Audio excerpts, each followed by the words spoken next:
Has that Omamori charm been there this whole time? How have I not noticed that till now? Hello and welcome back to my channel. I'm Xeno, the personification of a cry for help, and we are back with more 922. Now, as you may know, I have a new sprite. How you like it? Does it look adorable? I've been wanting to get like a new sprite for this channel for quite a minute now.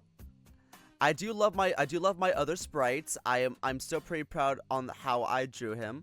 So, but I figured a nice little like chibi floating head sounds fun right now.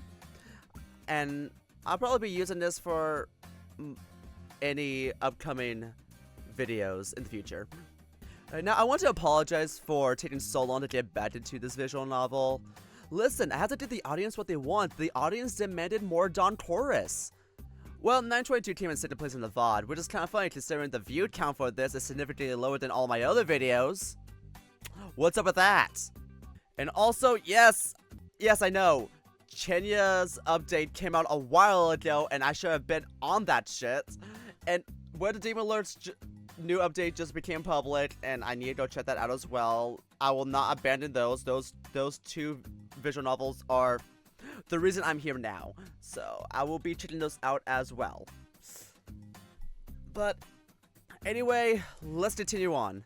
So last thing we left off on, we're back in the real world apparently. Apparently we were like in this parallel world bullshit that is apparently the main reason why no one remembers us doing anything this past like month or so. Why we keep giving Ian that stupid Omamori. Why we're able to remember a lot of details that they apparently haven't told us. Or they haven't remembered that they told us. Because for some reason, as the days go by, our actions on that day just kept getting erased. And apparently there's like a portal in the bunker that Kurt took us to. And as we went to the bunker, we started remembering like a lot of bullshit. We started remembering like a lot of shit. Like a lot of like shit from the past that kind of came in handy, but also revealed a lot of things. I don't know, is the politician really Spencer's grandfather? I really don't know. But anyway, let's continue on. I have no idea how long this last update was. Apparently it's really long. Police show up, and then paramedics. We watch from the classroom Andrew hastily prepared for us on the Jefferson building's top floor. We watch them load up the guards Kurt fucked up on this side of the basement into an ambulance. The ambulance crew is not in any hurry. At least physically the two are fine. Students and staff leave en masse just as a troop wearing all black arrives. Caps, sunglasses, rifles. We silently listen to them stomp around and shout at one another on the lower floors. When the commotion finally dies down, it remains quiet for hours. Then, at 10:29 at night, the engines on their jeeps ignite one after the other, and they gently roar away.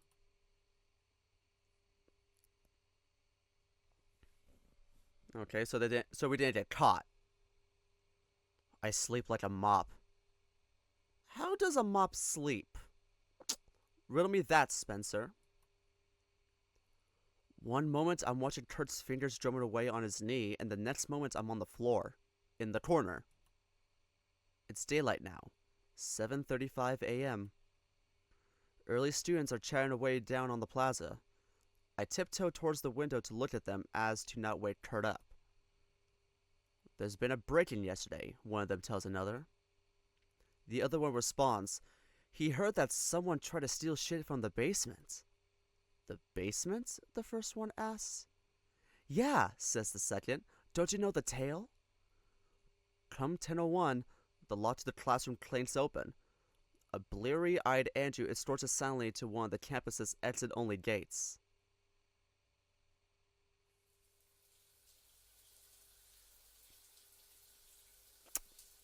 A good shower would do you good like that. The hot water in Kurt's apartment never runs out, so I stand in the shower looking at water droplets slide down the tile. Thoughts lazily drifted to consciousness for me to consider before dissipating away into the back of my mind. My calves groan in pain. My knees won't stop shaking. My arms are wrapped around me because no matter how warm the water is, my fur won't stop standing on end. Hours go by. My throat hurts from rinsing my mouth when Kurt finally decides to knock. He yells at me, "You got a message." From whomst? I step out with a towel around my waist. We check my phone. It's Fisher. The politician? He wants to meet up. How the fuck do you get my number? Now, I'm afraid now. Man, why does the music in this visual novel just bang? Oh god, what's up? Can I be honest with you, boys? You two are really starting to piss me off.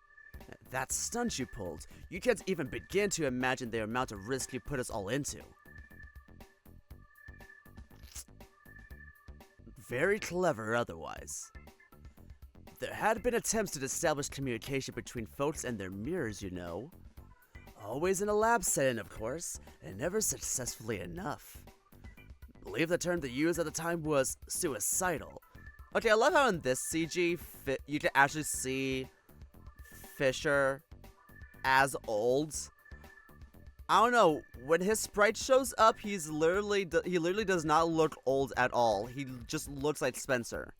But in this, you can clearly just see like the crow's feet and the various wrinkles that determine that he is, in fact, old. He laughs and tosses a french fry to his mouth. What'd I tell you, Spencer? Is this guy resourceful or what? You fellas not hungry? It'll get cold if you stare at it for too long. You. Go on, we're all friends here. You backed us into a corner. What do you think we were going to do? Kurt's words come out in monotone, just barely above a whisper, like someone turned the volume on him all the way down. Nothing as spectacular, that's for sure. I knew that you were going to pull something eventually, but I'm no fortune teller. You ain't as predictable as Spencer here. Don't stare at me like that. Joke's on me. Don't take it the wrong way, but in the back of my mind, I kind of assumed you failed no matter what you two would have done. Case in point. He pushed his burger down so he could dig around in his coats. Here.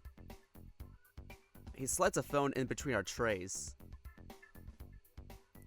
A phone? This lobotomy patient's phone. No one ever tell you not to use your birthday as a password? It's Kurt's? Kurt moves his hands towards it. Fisher makes no signs of stopping him. Gotta hand it to you. What you got on there is some serious good work. Learned a couple of things I didn't know, and I'd been there myself in the flesh. When an archaeologist finds all this out in 1,000 years, they'd be beyond themselves to read such a complete story. Kurt dressed the phone down to his knees. Shit. Hope you liked what you saw. Ew, I don't like that look. Fisher bursts out laughing. You bet I did. Is that what you're worried about? That I think less of you because of your work relationship with Andrew Park? Young man, someone like me is the last person to get judgmental over how you accomplish your goals. I've killed people. You knew about these two, Spencer? I did. Way too much. I'm not surprised. It's none of my business. Attaboy. Ooh, Kurt is angry. So is that what this is? What do you think is this? You're gloating. You bring me out here so you can look me in the eye and say nothing I do matters. Is that really what it is? Just kill me now if you really don't care. Don't be an idiot. He clears his throat. There's a reason why our little mean's in a food court as opposed to some empty lot. I'm not here to kill you. You know I won't. You would not have come here if you thought any other way. Though, let me tell you, if you start getting any bright ideas... He presses on the side of his coat meaningfully. It's the outline of a gun. You can't imagine how hard it is to choke someone to death. As you demonstrated, I'm no longer in a position where I can take chances with you kids. If I wanted either of you dead, you would have been dead, got it? You would have been so dead so long ago. Then why are you keeping us alive? He picks up a fry, swirls it around in ketchup, and waves it at Kurt. You know why, don't you? Not really. Bah, don't give me that. Do you want to make any guesses, Spencer? I'm just here. He's looking at me. He wants me to talk. My jaw aches from staying clenched for so long. You what? Won't risk it, won't you? That's what it is, isn't it? You'll die, somehow, and you don't want to die. Is that not what you said? Nice to see your ears aren't just for show after all. He shoves the fry in his mouth. Why'd I call you here? That's the reason. You and I, the three of us, we're in a bind. I can't get rid of you. And let me tell you a secret. You can't get rid of me either. So I'm sitting in my car last night, just finished up doing damage control over the mess you made. And I'm thinking to myself, old man, why are you still playing this game? You could tell, couldn't you? I stopped sabotaging you fellas a while ago. I didn't get lazy, if that's what you thought. Figured that if I let you do your thing, you eventually unearth enough material to deter you from messing with the gates. You know what? Now that I think about it, that must be a mistake I made. It's likely no coincidence that you weren't able to. What are you on about? Fisher takes a sip of Pepsi. A Bebis. You don't happen to believe in fate, do you? Think about it. Have you found out about it? Andrew Park would have found out about it as well. That guy, he's not like us. He doesn't know when to keep his mouth shut. He would have relayed the information to someone else, and someone else would have relayed it to the world, and then the entire town goes kaput. What? Don't suppose folks your age still listen to the radio. 5 car crashes since yesterday. The talk radio hosts are barely able to string a sentence together. Hell, look around you! He waves his burger towards the few people in the courts. Did you not take notice? It took 10 minutes to get my damn order in. It's not only you two and the cashier that have mush for brains today. The security personnel I have posted that you had disposed of. What you've done to them is happening, to a lesser extent, to everyone. People in a 20-mile radius are walking around feeling like they forgot what they were doing 5 minutes ago. How about that? That's on you, fellas.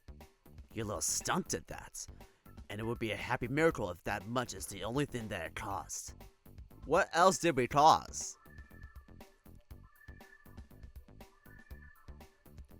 Alright, I hear you. I'm putting the cart before the horses making all these accusations. You wanna know what's going on, don't you? One of the fries seems to catch his attention. He pushes it aside, dusts off his hands, and tears open a new ketchup packet. That's his 16th one so far. Pay attention. The RLG, Rockland Looking Glass, in official documentation, is a natural phenomenon we dug up in the 60s. Total accident as far as I know. It's a gate, as in a passage between 2 places. What are these places? Yeah, where are they? He pauses to push aside his hill of ketchup packets to reveal a mayo one. Having squeezed all the ketchup from the last packet into his tray, he tears into it as well. RLG primary and LG secondary. That's what the gate connects. A bit of a mouthful, that, so he always called them World A and World B. Get used to the terms. I don't want to. When someone from World A goes through the gate, he ends up on World B and vice versa. And the thing about them is that they're identical. Everything in each world's history, up until today, is exactly the same. You with me? Okay, I seem to be picking up what you're putting down. Kurt's been chewing on the same bite for 5 minutes. He swallows and nods. And you? Go on. Swell. There's a problem with what I said. How do we know that there's a gate between two worlds if they're completely identical in every way? That's the main history lesson. The crew dug out the tunnel in the first place, lost their minds. What was later discovered is that since both worlds are identical, the same person will be crossing from A to B and from B to A at the same time.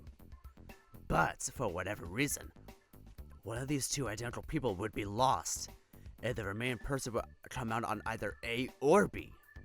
Those poor, ignorant men were going in and out of the RLG site multiple times a day. And I'm sure you saw what happens when you mess around with it. Symptoms not unlike my security crews yesterday. The last of them, I heard, passed away in 1991. And not to pour salt in your wounds, but rest assured he had not led a happy life. Well, that's something. Got any questions so far? Why are you telling us this?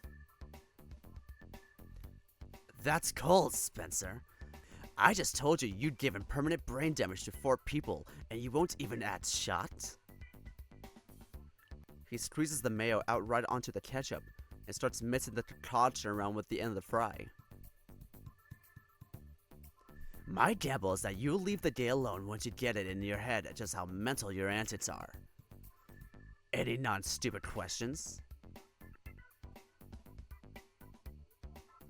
The worlds are identical? Right! Does it matter if you're going to the Institute or out of it? No, you only have to cross the gate. Which side is the real one? The worlds are identical, the same, equal. One isn't more real than the other. What was I saying? Right. As I said, suddenly there's a person that only exists on one of the worlds. What happens then? There's now a discrepancy, a desync. World A considers as if a person is missing, while World B does not. As for the most part, that's okay. It depends on who they are, naturally, but in general, things keep going in parallel just fine. An average Joe going about their day-to-day life isn't going to change the world in a day. In a day. I'm phrasing it that way because that part's important. The brainiacs are still poring over this one, but every morning the discrepancy seems to fix itself, and that's why no one remembers what we do the day prior. Because the world is fixing itself because we don't belong in that world. I bet my shiniest nickel that you two have noticed. Everyone experiences it a bit differently, but things go a bit funny for a moment and then, BAM! The world slammed back into alignment. History has rewritten itself. Okay. You don't know what I'm talking about, Spencer? No, I do. Fisher stabs a fry in Kurt's direction. He knows what I'm talking about. No, I know. I've been waking up every morning. You sleep through it? Ha! That's rich. It's my alarm clock. I see it every morning and wakes me up at 9:22. Real credits. That's right. 9:22 in the morning, and 4 seconds and 834 milliseconds today. There's a bit of a drift, and you have to be careful around daylight savings day, but you got it right. It happens every day at around the same time. Remind me to show you the CCM clock we have down there that's calibrated to track the drift. It's some smart stuff. You boys into physics? Not necessarily. No. The recents? They're perfect? Not big on small talk, are you? No, as you're insinuating, realignments aren't perfect. Hell, everything that happens between realignments isn't perfect either. I'm neither physicist nor theologist, but to me, it all always seemed to kind of loosey-goosey. Organic was the term the Doctor has always used. Let me give you an example. That original construction crew? When someone's gone that way, when they merge it with their mirror, they're gone. There's no way to unpass through the RLG. When the worlds realign, they don't bring back the person's mirror. So now there's a bunch of people running around doing their own thing on each world separately. You can imagine how this snowballs, right? Not long after, there's an entire platoon on either side trying to push their world in any which way. It gets more complicated. A mirrorless person on World B may force someone regular into the gates. This action doesn't happen on World A, right? So the regular person now exists on World A twice. That's how there's two of you, Mr. Abrams. Spencer here graciously let you down the gate without your knowledge, back when you two first met. Now, as you can imagine, this leads to all kinds of wondrous consequences. Over the years, they discovered that so many things leak through. Most striking is that if a mirrorless is instrumental to someone's death, it never carries over to the other side. God, the universe, what have you, tries its best to make things work despite it to get things in line. But over time, things become a mess. Impossible things start popping in and out of existence at any time and any place. The RLG is a phenomenon, see? It is cold and uncaring. Trying to reason with it is like asking an earthquake to reschedule. It has only one job. The worlds, their history, must be kept synchronized. And if it needs to, it will rip the neurons right out of your head. Good! Another example less dramatic, more topical. Spencer and I get to keep our memories. What? I've merged with my mirror and Spencer's is dead. There's nowhere to copy our memories over to. For you, on the other hand, unless I missed something, not only is your mirror still alive, but he's now here with us somewhere on World B. The RLG doesn't do what it does when both mirrors are on the same world. There's only one Kurt Abrams, even if two of them are running around. Let me be frank with you for a second. I'm surprised you're still able to form a complete phrase. For most zombies that the RLG created, it took much less. What you've done with your mirror, all that coordination, how long have you been tucked into something that can't exist? By unconventional wisdom, there shouldn't be much left of your mind. Interesting. You can't remember? I remember, sometimes. Other times I have to piece it together. It's like I know I must have done something, but I can't remember having actually done it. Huh.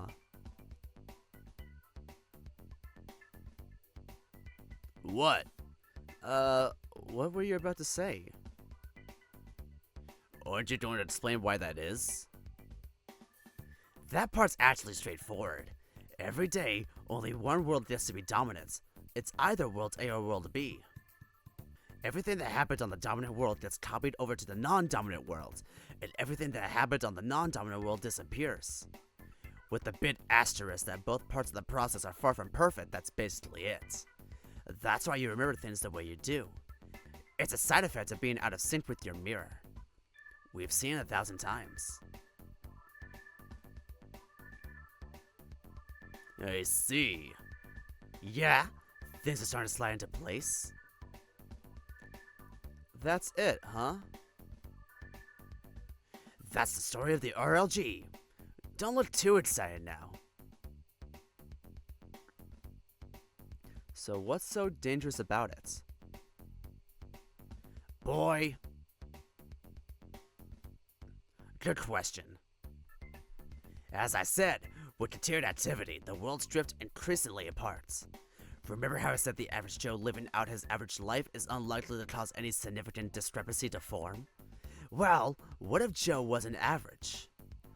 What if there were 2 or 3 Joes all doing whatever the hell they please? I'll tell you what happens. History starts having trouble welding itself back together. Before you know it, half the town is wiped off the face of the earth. Like what happened in 71.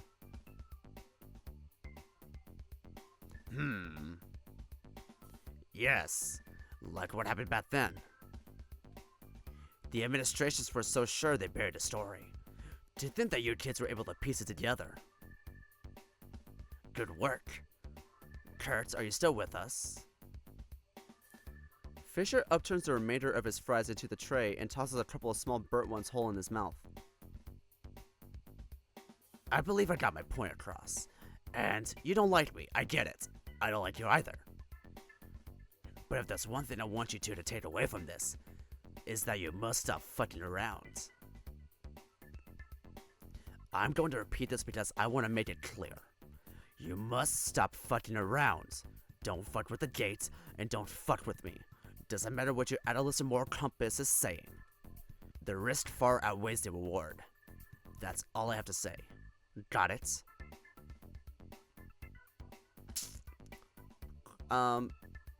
No. Did I make myself clear? Why? Yes. Why are we having this conversation? Is your head screwed on right? Didn't I spend that last half an hour explaining it? All you explained was how your haunted mansion works. My jaw scrapes open as if it had been closed for 1,000 years. I speak slowly. Words come to me a moment before they leave my mouth. You didn't explain us. Why are you talking to me? You started, didn't you?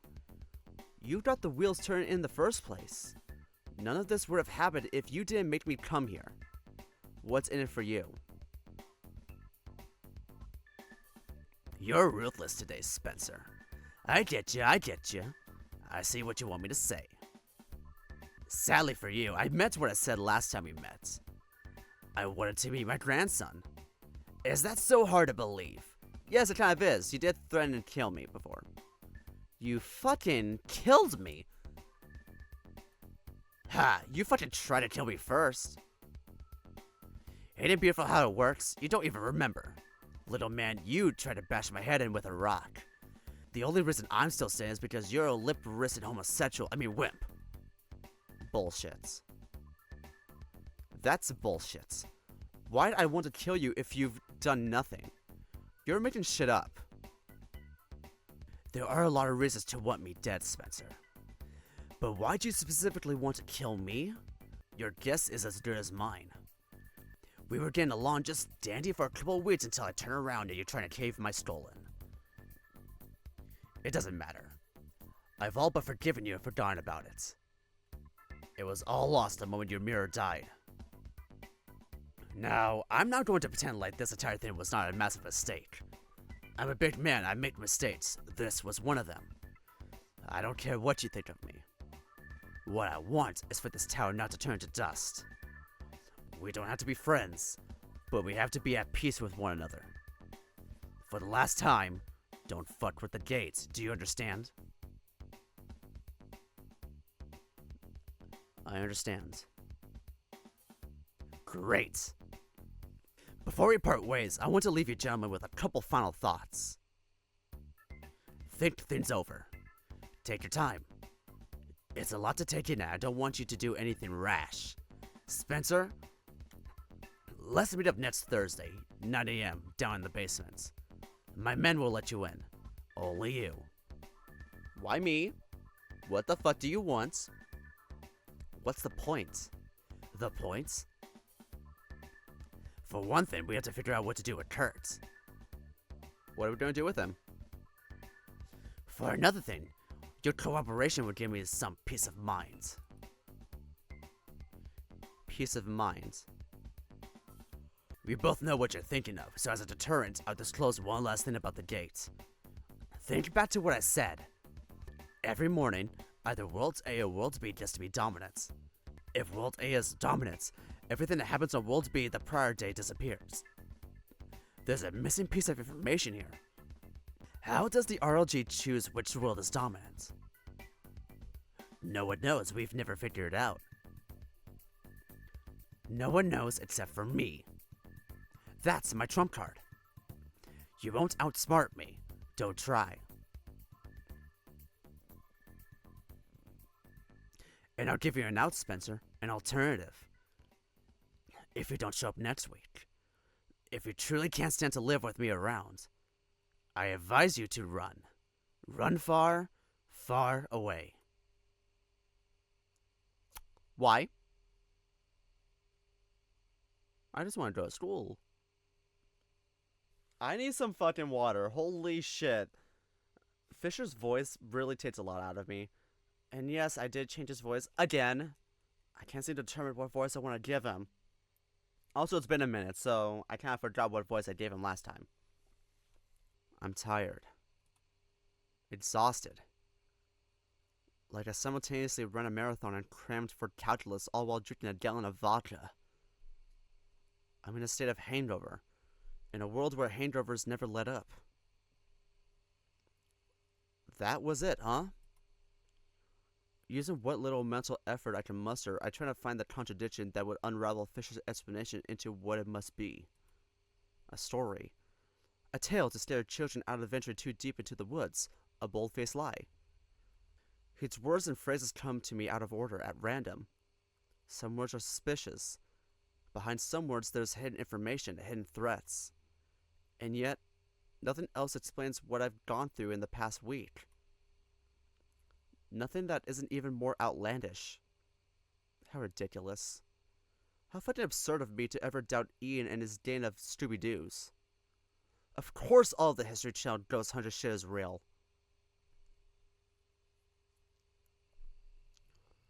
Fisher said to think it over, so I do. I think myself a new headache on top of the old one. I think until I'm no longer capable. When that happens, I crawl under my blankets and sleep instead. Once I'm done sleeping, I turn over and go back to sleep. I sleep forever, beautifully, uninterrupted, as though I have never slept before. When I can't sleep anymore, I'm not well rested. Every bone, every piece of cartilage and sinew throughout my body is buzzing for attention. I lie on my back, unable to twist in any which way to make myself comfortable, and look at the bottom of the vacant bunk above. I memorize every square inch of the mattress fabric over the dim light coming in through the window from the street lamps below. I survey the welding on the frame. Once I'm satisfied, I turn to the wall. The grooves in the sloppy paint job keep my attention for hours. Then at 5:31, a catastrophe. I'm bored. What a cool situation I've gotten myself into.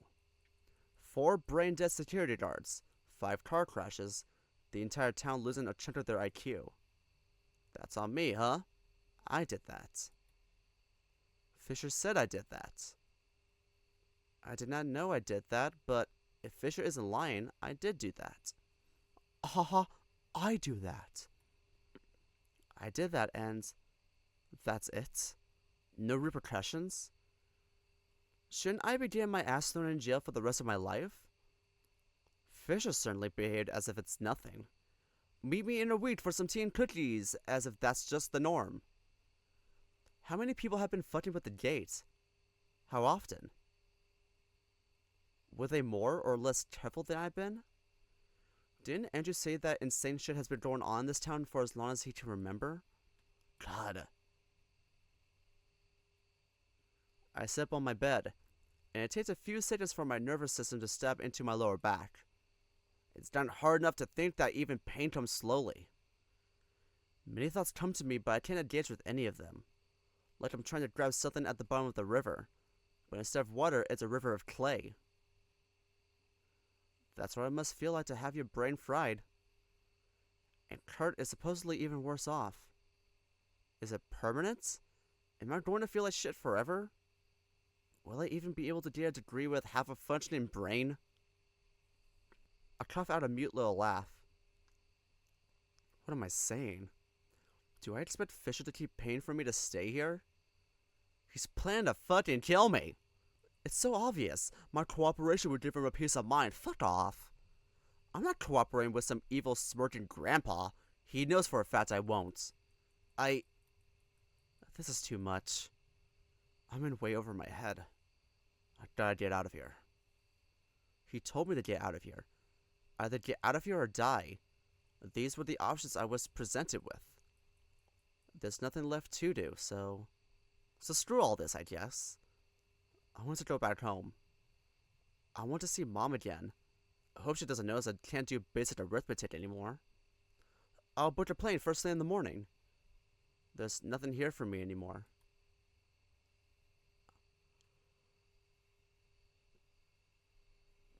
Well, no, that's not true. There is one thing. The other me. The other Spencer. Fisher claims he doesn't know why I tried to kill him. But that can't be right, can it? He'd spoken about killing me to my face, as though it was nothing. There's no way he could shy about something like that. A part of me doesn't care anymore. Some things are better left unknown, it tells me. It would be a waste of time. There's nothing I can do about it either way. Another part of me is screaming. The reason I've gone so deep with this shit is because I shoved my head in the sand. What have I got to lose? There isn't any complicated planning. There's virtually no risk. All I have to do is walk up to him and ask. He'll tell me. Afterwards, I'll pack my shit and fly home. So, we're going to see Fisher, and then we're going home. Why? Spencer! Hi! Long time no... Are you okay? I'm fine. Hey, Ian. How good are you at keeping a secret? Uh-huh? Do you know anywhere quiet? Somewhere that isn't under a bridge? I got a hell of a story to tell you.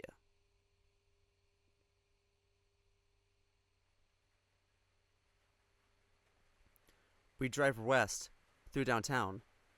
High-rise buildings give way to suburban houses. At their edge, right as the signs thanked us for visiting Rockland, Ian curves into a street. Not 100 yards pass before a paved road becomes gravel. Ian carefully navigates around the multitudes of under-construction barriers as entire blocks of scaffolding and bare concrete surround us. Then, suddenly, we emerge out onto a state road. The depth of the cracks in the asphalt speak on how ancient this place must be. Are we at an abandoned bus stop? It's cold out here, but not entirely unpleasant. Despite the narrow, shoestring budget build, the bus stop succeeds in keeping us out of the weather. The perfect horizontal drizzle lightly taps on the tin, making it hum like an old TV stuck between channels. I don't need to raise my voice to tell my tale to Ian. And I do tell him. At first I mask the details, but he huns and huns at all the right places, asks all the right questions. I tell him what I already told him so many times before. I tell him the stuff that's new, the things that I didn't yet have time to digest. Once I start talking, I can't stop. I'm back from the dead now, and I want him to know. Hey, Ian. That's a story? That it is. He flips the charm in his palm back and forth. And you're saying I'll remember it this time around? If you remember it tomorrow, then you remember it forever as far as I can tell. Huh. Sorry, it sounds like bullshit. It's not that. No, not a chance. I believe you. I think. I've never heard a more convincing account in my life. It's just that...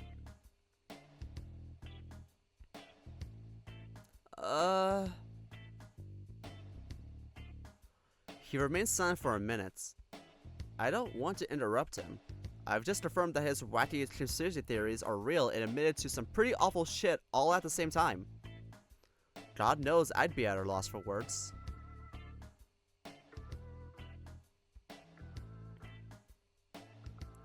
What's the verdict?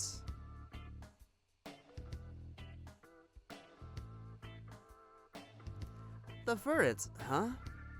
Gosh, I don't know. Like, you know all the stories about farmers getting abducted and probed by aliens? Your story is just like that. Like you're the center of this massive government cover-up and it's all a ploy to let swamp gas out of your ass. It's all a little... He makes a twisty gesture with his hand. You get what I'm saying? And I can't tell anyone because the world will end? Yeah, something like that. Maybe, probably, not in any fun way. Either that or the CIA gets our asses. Or Fisher does. I see. What? That's the part that gets me the most, you know? I've been following this stuff for years and I've never heard of this guy. Not until he approached me a couple weeks ago to threaten me out of the blue. Well, that's his trick with the gate, right? One of the worlds gets overwritten, so he literally scrubs himself out of history. I wonder about that. What do you mean? Why would he decide to suddenly start approaching people so personally? How come both of us remember that he never showed up to deliver his speech? How can such a person afford to speak to me, and you, and a dozen other people? If he really is the cause of everything, if he's the poltergeist, that's just not how he behaves, and besides... Don't things leak? Isn't that what he told you in so many words? It does align with what's been going on. Parts of your story, Spencer. He forcefully shoves the charm into his pocket. What parts? Never mind. The crazies we've been interviewing? And the written down stuff that's been left behind. There's a reason we've always thought it was some kind of entity. If what you're saying is true, we were right on the money about that. Most of our high quality accounts refer to someone or something that they can't quite recall. All of them, come to think of it. Anyway, I suppose that's that. What's what? I'll handle the group. If I can't tell them anything, then I have to come up with something to distract them with. Tell them that your involvement in it is all a big misunderstanding, and is entirely benign. Will they believe that? Not likely. Thanks for trusting me with this. I can't follow him at all. Did I somehow miss half of what he was telling me? Is he mad at me or not? The day must have fudged with my head after all. I'm going to miss his stupid smile. Don't mention it. Feel like watching anything? Got a couple episodes downloaded on my phone. Just like that, huh? Maybe in a bit. There's something I want to ask you first. Me? Why? You got any more earth-shattering revelations? I'm hesitating. All the head voices who were screaming so loudly before are now silent. My tongue feels heavy in my mouth, and I'm once again aware of the pain that's everywhere. I pretend to stretch by slowly planting my palms on my knees. This is fear. Sort of. I recognize it as fear, but what am I suddenly so afraid of? It's just Ian. There's nothing to be afraid of. There's a hole in my story. I was hoping, that you would be able to help me with that. A hole? The day I died. Do you remember it? My heart skips a beat. Smells dawn.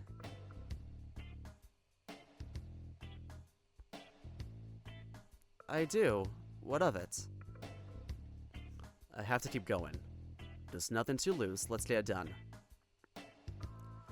Sorry to pressure you about it, but you've mentioned it before. We were friends for longer than I remember, and you were with me right before I died. It's just that no one is able to tell me what happened back then. Figured I should ask. If you don't mind. The sound of rain occupies the air for a while. Ian sits hunched over staring into the bushes opposite to us. I have no choice but to stare at them as well. I tried calming myself down while he's thinking.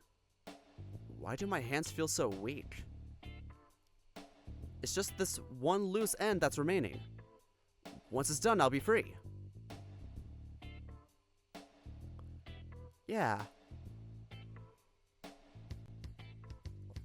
We were together. On the day you died, the night before it, I mean. Damn. You know, I did tell you were going to ask about that. After telling me about the day in the worlds and Fisher, yeah, there's no way you wouldn't. Kind of didn't expect to be going into that today, though. You've caught me a little off guard. My fingers grip down on my knees. You don't have to if you don't want to. I bite down on my tongue. I didn't mean to say that. Heh. Is that really what you think, Spencer? I don't expect you to recall this, since apparently we've been seeing each other all the time in, the other worlds. But, from my perspective, you've been gone for a couple weeks now. Did you happen to remember what was the last thing you told me before you disappeared? We're mature adults. That's what you told me. You were talking about your dick. Oh. I've been thinking about it a lot, you know. Your dick, I mean. About my dick. Fuck. About being more upfront about uncomfortable stuff, you jerk. After we had that conversation, after I told you about the group and everything, I thought I'd messed up. You stopped showing the class almost immediately and you never respond to messages or picked up your phone. Was that my fault? Right up until 20 minutes ago, I thought it was. It wasn't. That is a relief, but... I won't lie to you, Spencer. At first, it hurt real bad. But the more I thought about it, the more I realized that you were right.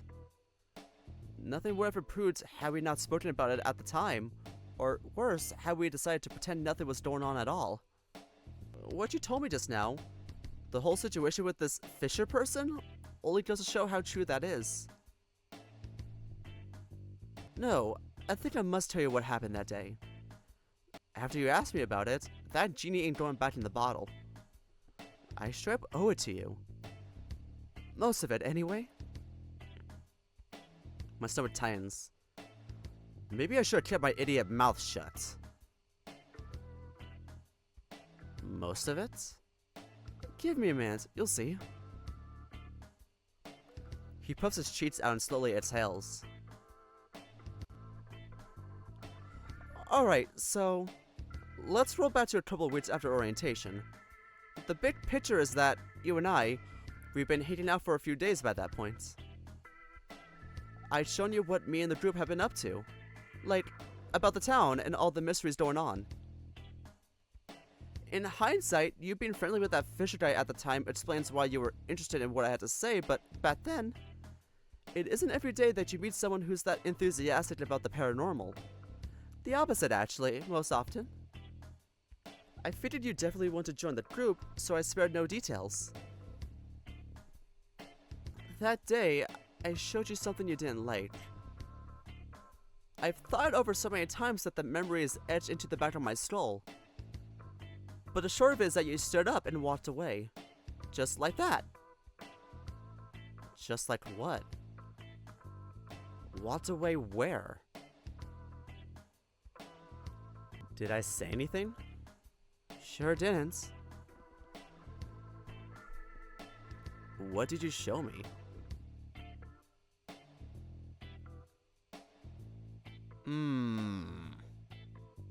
See, that's the part I don't want to tell you.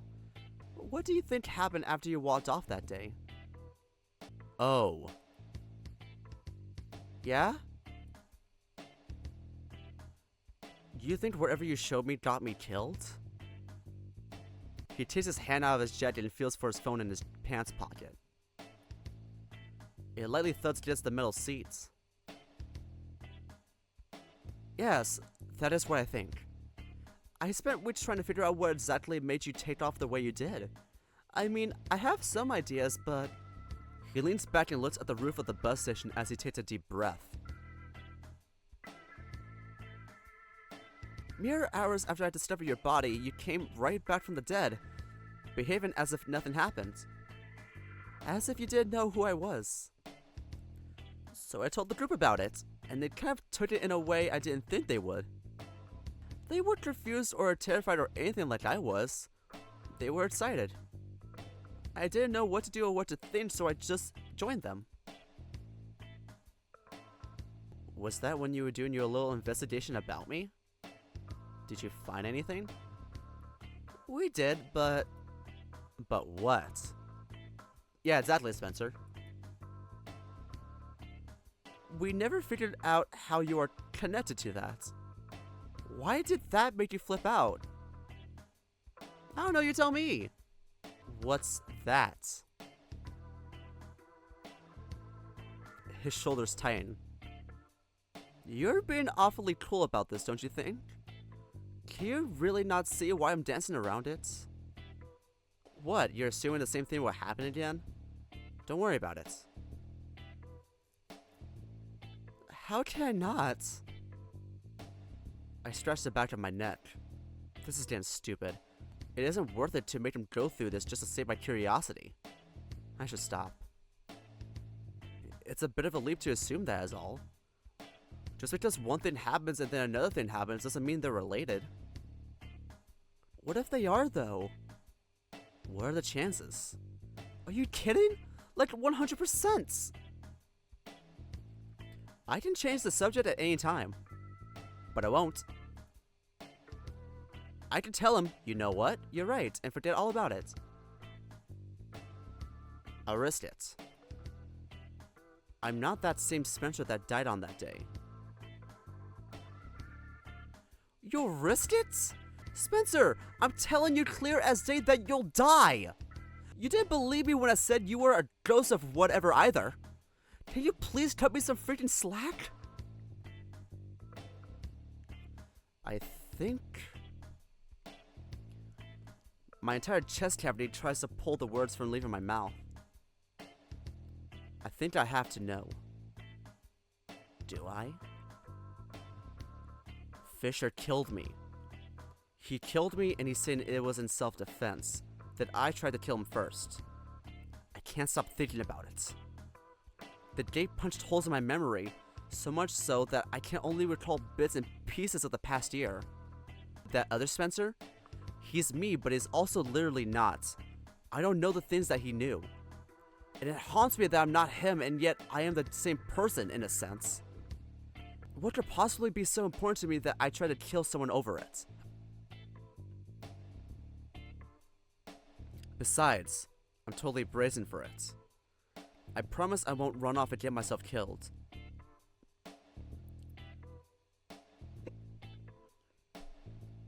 My jaw tightens. Why must he keep looking at me like that? Spencer, I'm not stupid. I know that it must be important to you. It's just that...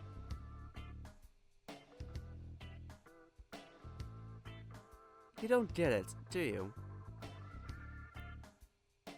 You can't begin to imagine how relieved I was when you showed up at the 7-Eleven that evening. I didn't know what to make of you, like, who were you, actually? You behaved as if you didn't know me, as if you fell right out of the sky. But then and there I couldn't care less because you were alive. You don't know what it's like. Not to get overly sentimental, but remember when you asked me about the time I crashed my car? My family, Andrew, everyone is saying it's an act of God. Could have happened to anyone. They forgive me, that sort of thing. But my brother, you know, none of that would bring him back. None of that changes that I killed him. And then I killed you. Don't you get what I'm saying? You want me to kill you again? Spencer, you kinda suck. And you swallow. So there's that. He's shaking. I'm barely able to keep my breathing steady. My stomach feels like it's being run inside out. Just tell me what it was so we can be done with it. What was it? You didn't kill anyone. I got my own damn self killed. And it won't happen a second time. I swear. Not gonna let it go, huh? Guess I tried my best. It's a freaking forum post. That's what killed you. A forum post. Ian fumbles with his phone while stretching at his eyes with the sleeve of his jacket.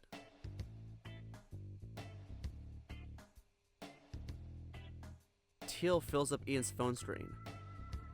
His eyes dance around the page for a minute, but then he clicks the screen off and puts the phone back down. Christ, okay. A couple of years ago, a bunch of shit went down. Like, it was crazy. Shootings. A massive fire in the middle of downtown. The entire jury for a minor breaking and entering case all died in 3 separate accidents. Those are just 3 things that happened at the height of it, but they all happened within the span of 1 week. The police launched investigations on all of them, but as with everything else that's been happening, they ended up finding nothing. Thing is, the whole year has been like that. Was that when the car crash rate tripled? Yeah. You know about it? You told me. Oh.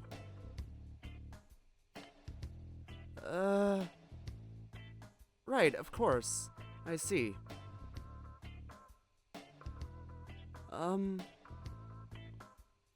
You were asking me about it, and I was showing you bits and pieces of what we managed to dig up.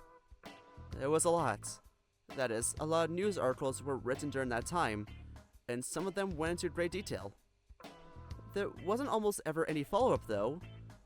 They report on something and the police would find nothing, only for something else to happen after a few days to take everyone's attention away. That is what 2008 was like over here. And then it stopped, right? Yeah. Right before Christmas, everything stopped. You wanted to know about that. He softly clears his throat. We went through a lot of material. I can't remember how we got there, but it seemed like one case in particular got your attention. Something that happened in April that year. A medical specialist from out of state had been called in to help the local sheriff's office. By that point, things have gotten scary bad. I was still in rehabilitation at the time, but I remember my mom asking me to never be out past 8.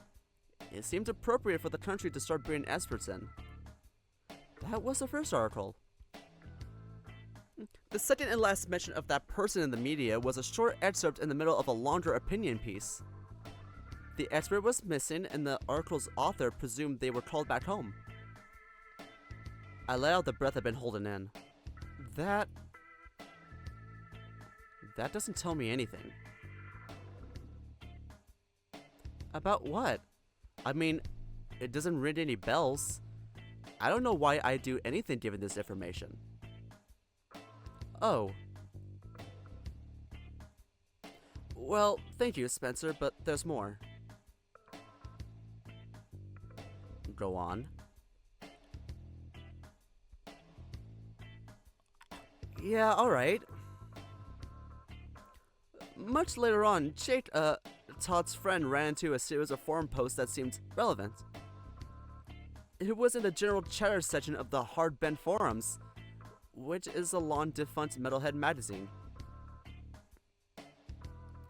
The post's author was a user drawn by VII with a 0 instead of an O. Jake tracked him down through the Institute's message boards, where he used to use the same name. His real name is Antonio Ruiz, and he never kept his name or that he's from Rockland Cedar online. One of those what's the worst that could happen kind of folks, to give you some context. Antonio, or VII, was a mortuary technician at Rockland County Memorial Hospital. And this guy, VII, he left nothing more than a complaint to his little group of forum friends. If I remember right, he had like 7,000 posts, most of which came from that same general chatter subforum. As you imagine, exactly the kind of guy my group wishes for in our wildest dreams. He spoke at length about how this out-of-state goody two-shoes doesn't know the first thing about morgues or corpses. We learned from him that the guy was an ICU doctor. Apparently, police detectives showed up one day with him in tow without prior warning. VII never gets specific about what the ICU doctor wanted with them, but he does say that he had interviewed all the morgue's employees multiple times for multiple hours each time.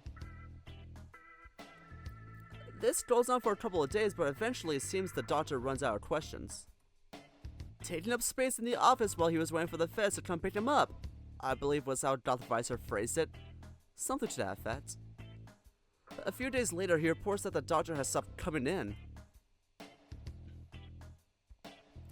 Here's the thing though. VII doesn't simply state that the doctor is gone. Given his personality, one would expect him to go good riddance and never mention it again. But he does more than just that. He keeps mentioning it and passing over the next months, in an almost accusatory way. Like, small things. His favorite pen had gone missing from his shirt, he judged that the doctor must have replaced it weeks ago. Secretary was rude to him, the doctor must have spoken to her while he was there. When he inevitably gets fired because his mental well-being had gone down the drain, you bet the doctor was to blame. We were enthralled to find the forum argument had ensued. That's how he knew we were on the right track. That's how it always goes. The calling card of our poltergeist. Something goes missing, and then someone goes insane. A couple of forum members have fallen out with VII over Skype. We'd never found the logs for that, but thankfully they took it to the forum shortly thereafter. They're all incredibly rude to me in the moment, but I get the impression that they cared about VII. They were trying to figure out what was wrong with him. Who was this damn doctor that he lost his mind over? Who?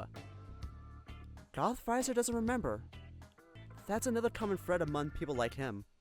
It's the same as with the folks we interviewed ourselves. Everyone has a different trigger, a different thing that they obsess over, but when you ask them about it, it quickly becomes clear that they don't remember what it was. Ian, get to the fucking point. How is any of this relevant to my death? Ian pinches at his screen to zoom in. Just before getting banned for saying some racist crap out of nowhere, he gets into this huge argument that goes on for multiple pages. Pretty much everyone is convinced that the doctor is either an illusion or something that VII made up. A bunch of his friends are begging him to go seek professional help. With his back against the wall, he finally tells everyone what he actually remembers. As we expect, it is almost nothing at all, but he spills it all out in one rambling post. We tried reaching out to him, but he doesn't answer emails. He doesn't seem to use the same online handle anymore, and even the phone number he registered to the Institute with now belongs to someone else. What did the post say? What did it say? Come on! He flips his phone screen side down on his thigh. You can see where I'm coming from though, right? This is some cool stuff.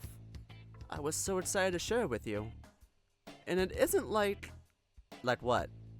This VII guy. He's just one half a dozen other people I've shown you. other online crazies just like him. How was I supposed to know that this one would be the one to make you lose your shit? Well, I won't know what made me lose my shit if you don't tell me. What did the post say? Christ.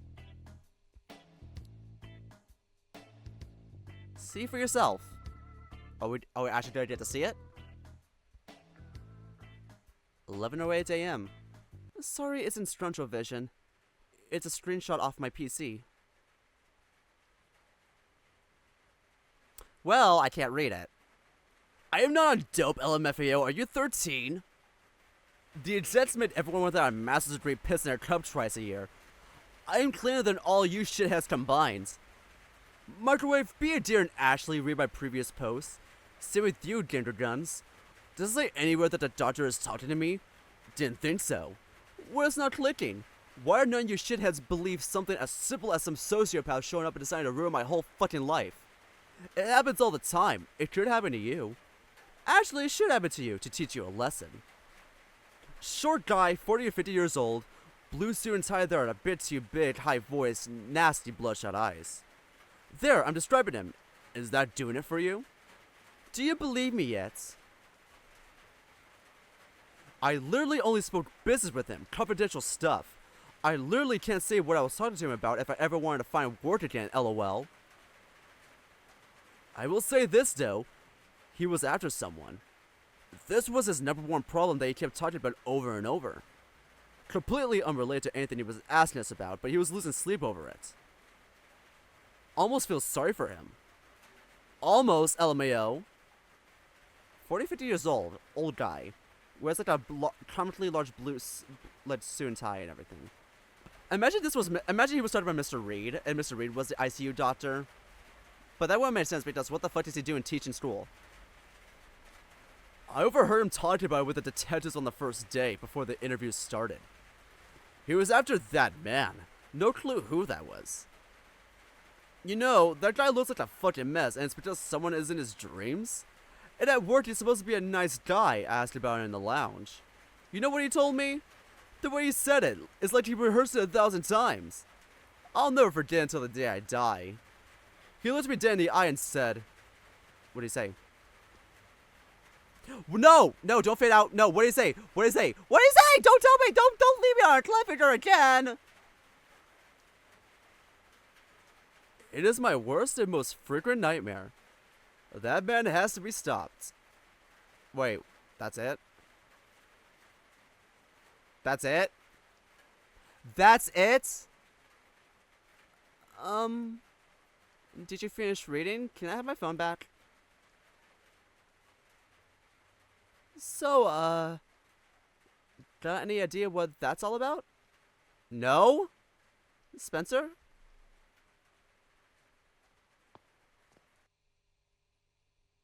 Where you going? There isn't anything around for miles.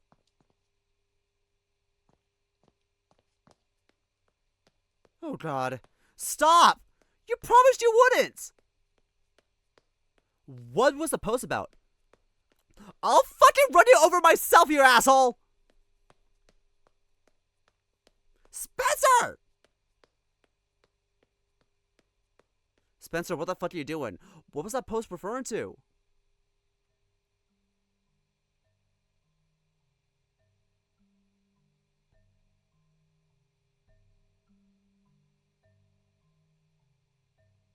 What is happening?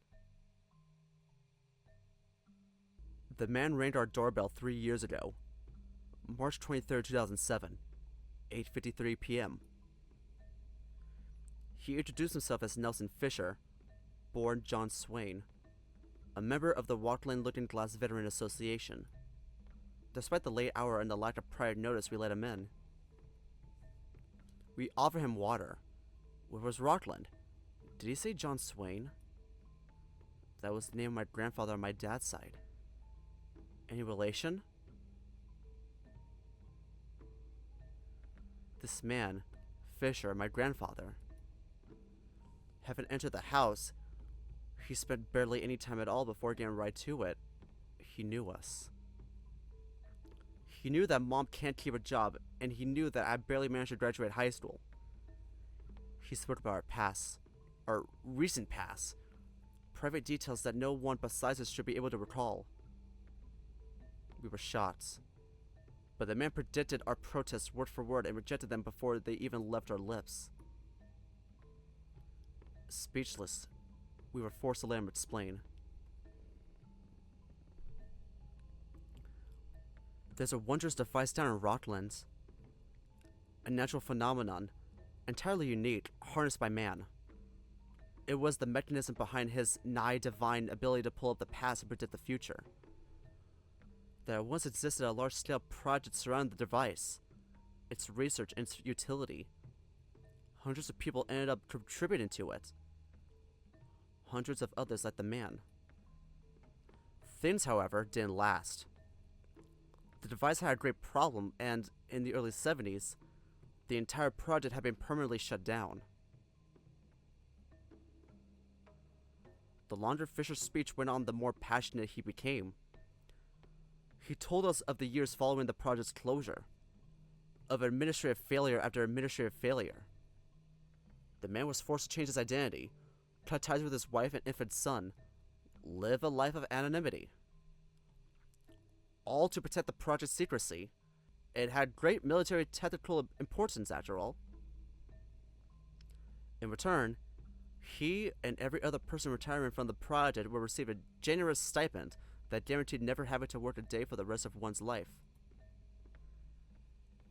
The Rockland Looking Glass Veterans Association was born. The man jeered the words out, called it a bribe from the government. A bribe that almost all of his peers gladly took. And then, the man smiled and apologized, inexplicably said that he never got this far, that he won't bother us for much longer. He must catch the flight back home. Mom, ever the bravest, asked him, "What do we have to do with it?" The man replied that he's getting old, and he wishes to make up for lost time. His former peers have sadly been diminishing in numbers.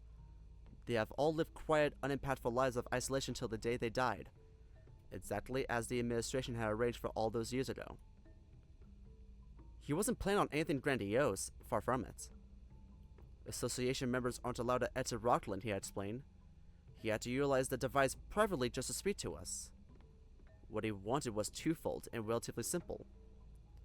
Fisher wanted to reconnect with his family, and, more importantly, he wanted to pass down his knowledge of the Rockland Looking Glass. I remember it. That's quite enough, Mr. Fisher. Even if what you're saying is true, it's also sudden. Please leave your number with us. When we reach a decision, we'll give you a call.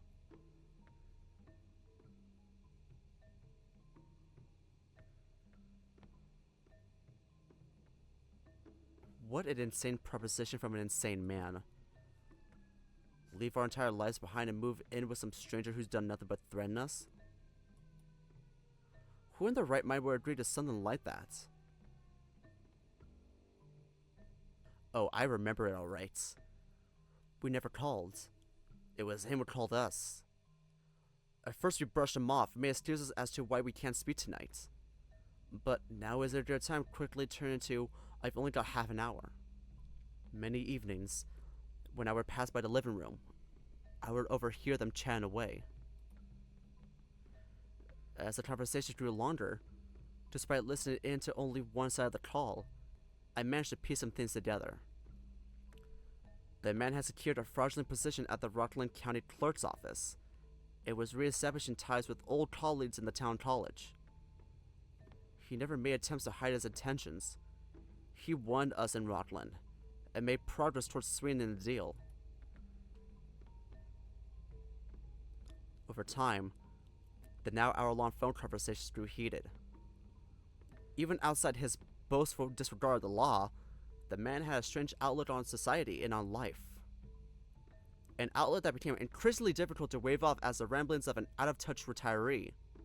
I withdrew to my room. I couldn't stand the yelling. Why can't this felon take a hint? Why did he stick his nose into our lives? Then one day, the shouting had reached a boiling point. We received no more phone calls after that. A year later, Rockland was set ablaze. It was Mom who first discovered it. Fisher had presented himself as powerful and dangerous, and Mom hated getting blindsided by people like him. We observed in distant curiosity as week after week a new strange occurrence would break local news. Despite the severity of the incidents, they would rarely reach the national level, and whenever they did, it was a comma. A statistic outlier on a marginally related graph. I looked up online. In some communities, Rockland had become a bit of a joke, a backwater murder county, where law enforcement is impotent and all the officials are corrupt. Drag got the better of us. It couldn't be him, could it? On November 1st, 2007, over dinner, we decided that we should call, just in case. The daily shoutings returned, stronger than ever. On the evening it got unbearable, I decided to peek out of my room. Dad sat in the living room, eyes wide, expressionless, looking through the turned-off TV. When he spoke, it's like he intended only for the walls to hear. The old man has gone insane, he said. He's erasing people off the face of the earth. I remember? Huh. Sorry you got dragged into it, Spencer. This is my fault. I'll take care of it. I promise. I'll find a way to sort it out.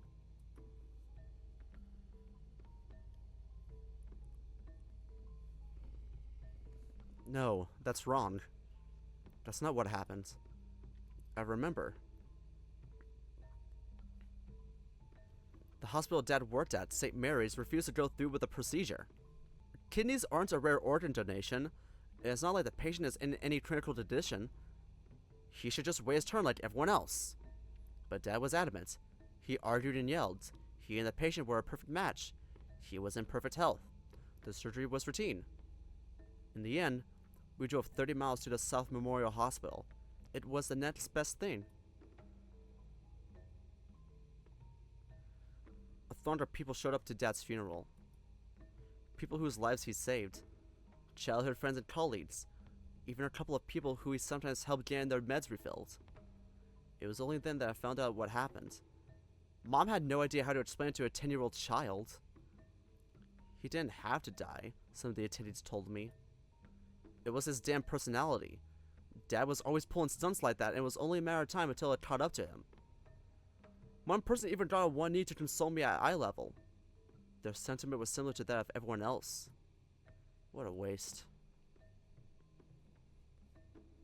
A couple of weeks later, the last person helping Mom out stopped showing up to our house. That is what I remember. I remember it clearly, but...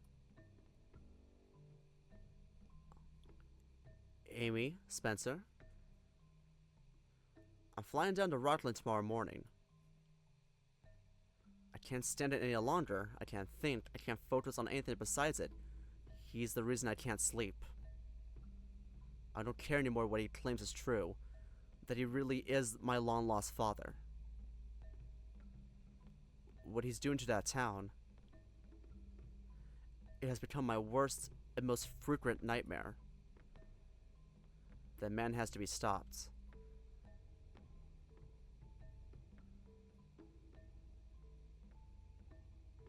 That's funny. That can't be right, can it? I was 10 when Dad died, so... either 10 or 11. 1998, for sure. I remember. Was it spring? The leaves, they were... July? No, that wouldn't make sense. When did Dad die? I remember it. It was so cold when they told me. Late evening. No, the lights were... Say, when did Dad die? Hey, snap out of it. Just say it. No one can forget something so important. When did it happen? Come on, ballpark estimates. First thing that comes to mind. Just recall it real quick. When was it? When did Dad die?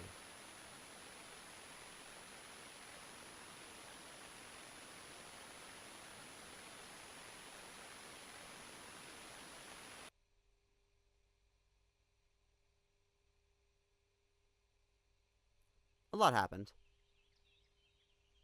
And that's what we're gonna end the video on! Once again, that was way too fucking long. Holy shit. A lot just fucking happened. Well, at least we got an explanation about the gate and everything, about the two worlds and everything. For some reason, Ian's forum posts that he showed tipped us off for some reason. And tipped us off again. I still can't understand what made that post. What about that post made Spencer remember anything about his dad?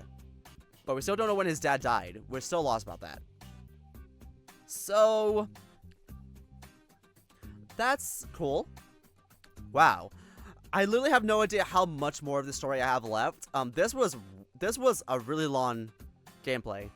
God, now I'm gonna have to cut this down. It's gonna take a long time. Well, anyway, thank you all so much for clicking on this video. If you enjoyed watching it, you give it a like and subscribe if you're really interested. I'll leave a link to the game in the description below if you want to go play it for yourselves. Also leave links to my Twitter and Blue Sky if you want to go support me on those platforms. And as always, I'll be leaving a link to the visual novel me and my good friend Zid the Red Panda made for the February Game Jam called When You're Mine. Please don't show your support to it. If you do enjoy it, maybe consider rating it and commenting on it on Itchio. We love reading those and makes our day. And as always, thank you all so much for watching, and I'll see you in the next video. Bye bye!